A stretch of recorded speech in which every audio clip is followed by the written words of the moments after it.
Control systems used in the heating, cooling, and refrigeration industry are designed to control system loads to maintain the desired temperature of a space or medium. In addition, control circuits contain a number of devices designed to help the system operate as safely as possible. These devices can disable a system if the current, temperature, or pressure within the system falls outside the desired range of operation. Control circuits are the brains of any system, controlling the operation of the system's major components, including the compressor, condenser fan motor, and the evaporator or indoor fan motor. In this segment of our series, we'll examine the control circuits for a number of system components and explain how to troubleshoot the devices in these circuits.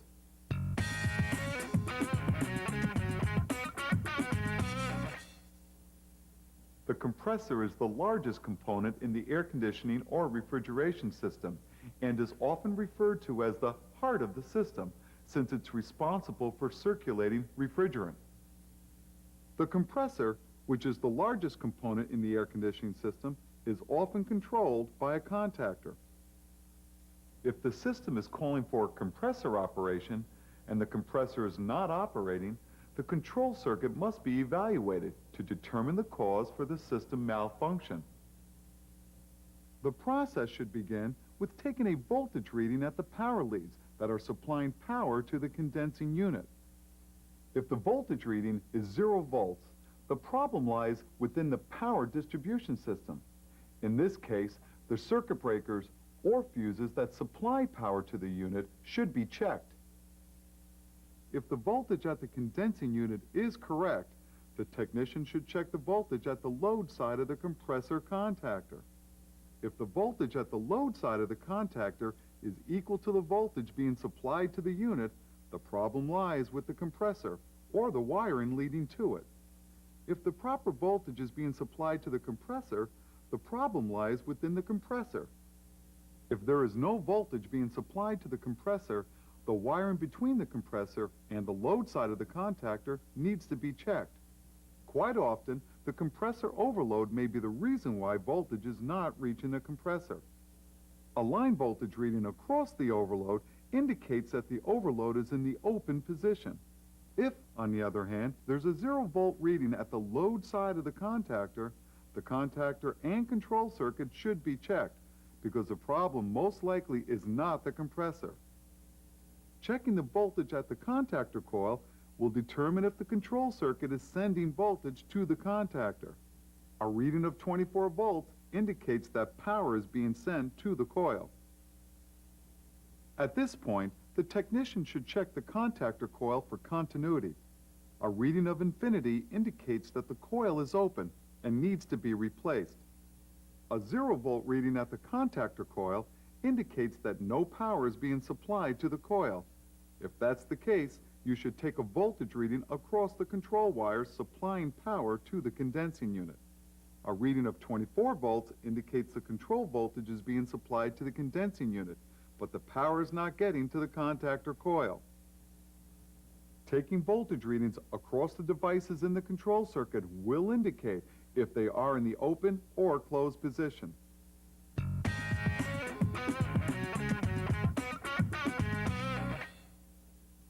The evaporator fan motor is controlled by a relay that's energized and de-energized by the thermostat, which can be set to either the on position or the auto position. When the fan switch is set in the on position, the fan will operate continuously. When set in the auto position, the fan will cycle on and off with the compressor. The wiring diagram of the fan circuit can be seen here. If the fan fails to operate when the thermostat is set in the on position, the first thing you should check is the voltage at the transformer secondary. If there's no voltage at the transformer secondary winding, the voltage at the primary should be checked. A reading of line voltage at the primary indicates that the transformer is defective. A reading of 0 volts at the primary indicates that the transformer is not being supplied power and the power circuit needs to be checked. If voltage is present at the transformer secondary winding, checking the voltage at the coil of the relay is a good next step. If there's no voltage at the coil of the relay, you should take a voltage reading between terminals R and G on the terminal board. A reading of 0 volts indicates that the fan circuit is closed through the thermostat, while a reading of 24 volts indicates that the thermostat is not functioning properly. Checking the fan circuit can also be accomplished by placing a jumper wire between the R and G terminals at the low voltage terminal strip or at the thermostat subbase. If there's 24 volts at the relay coil and the fan motor is not operating, the coil of the relay should be checked with an ohm meter. If there is no continuity through the coil, the relay is defective and needs to be replaced. If there is continuity through the coil, the motor itself needs to be checked. If there is voltage being supplied to the motor, the problem lies within the motor. The problem can be within the windings themselves, or it can be the result of internal mechanical failure. If voltage is not reaching the motor, a voltage reading should be taken across the relay contacts.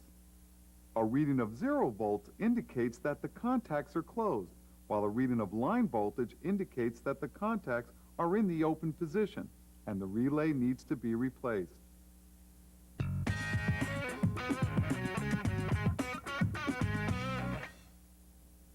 Most condenser fan motors are wired in parallel with the system compressor, and therefore cycle on and off with the system thermostat.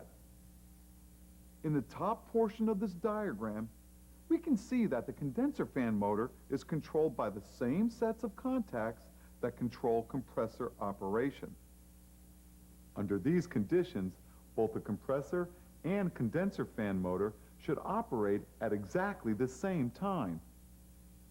If a technician arrives at the condensing unit and sees that the compressor is operating and the condenser fan motor is not, the problem most likely is with the condenser fan motor. The rationale behind this is simple. If we know the compressor is operating, that means 4 other things must also be true.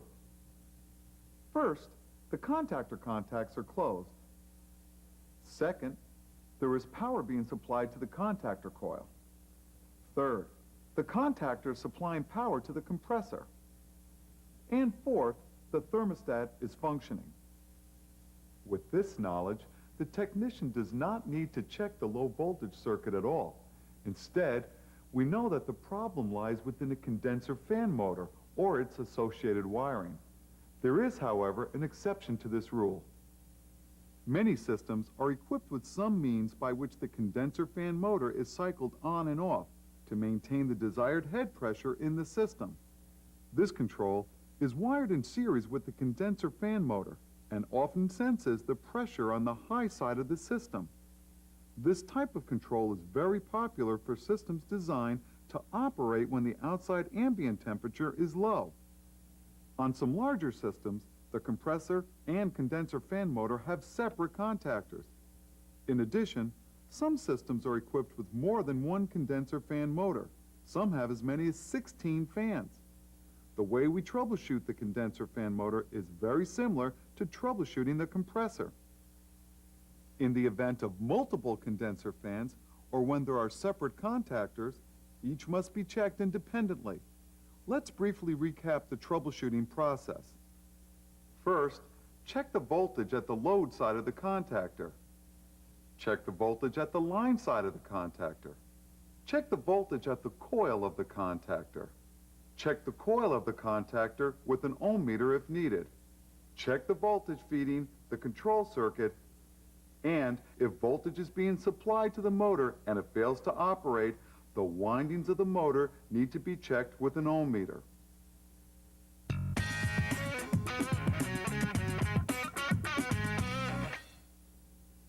There are a number of devices that are found in the control circuit that help the system operate safely.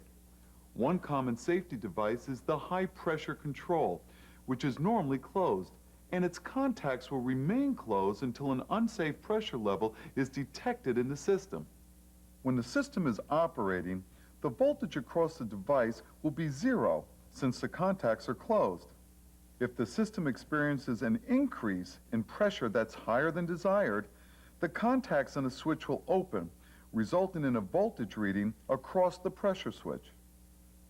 In most cases, the high pressure switch is a manual reset control, and the cause for its opening must be located and remedied before the control is reset. Another common safety device is the low pressure switch. This device is also normally closed, but will open its contacts when a reduction in pressure is detected. When used as a safety device, the low pressure switch will de-energize the system compressor if a partial or complete loss of system refrigerant is detected. The low pressure switch can also be used to provide temperature control in refrigeration systems. As the temperature of the refrigeration box drops, so does the pressure. The low pressure switch cycles the compressor on and off to maintain the desired box temperature. Another common use for the low pressure switch is in the case of a pump down system. In this type of system design, the low pressure switch causes a compressor to cycle off when the desired space temperature is reached. In this system, the space thermostat is wired in series with the liquid line solenoid instead of the compressor contactor. When the space reaches the desired temperature, the thermostat will open its contacts, de-energizing the liquid line solenoid. This will prevent refrigerant from flowing to the system's expansion device. The compressor will continue to operate, but the pressure on the low side of the system will begin to drop. When the low side pressure reaches the cutout pressure, the low pressure switch will open, de-energizing the coil on a compressor contactor. This will de-energize the compressor as well. No matter how the low pressure switch is used, the position of the switch can be determined by taking a voltage reading across it. Remember, a reading of 0 volts indicates that the switch is closed. A voltage reading across the switch indicates that the switch is open. Other safety controls sense unsafe temperature levels and are designed to disable a system if such conditions exist. Once again, a closed device is identified with a reading of 0 volts, while an open switch will have a voltage reading across it. Other safety devices include fuses, circuit breakers, overloads, as well as a number of specialty devices. For example, there are normally closed switches that will disable a system if the level of condensate accumulation gets too high. Although we've discussed only a small sampling of the safety controls that are found in our industry, the basic method for troubleshooting these devices is the same. Remember that safety devices should always be in closed position unless an unsafe condition exists.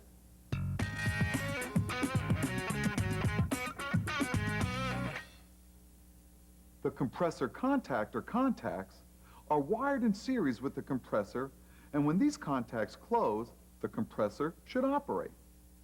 If the compressor does not operate, taking voltage readings at proper locations in the circuit will help the service technician locate the system problem. The evaporator fan motor is often controlled by a relay whose coil is energized by the thermostat. Condenser fan motors are wired in parallel with the compressor, and many are controlled in exactly the same manner as the compressor.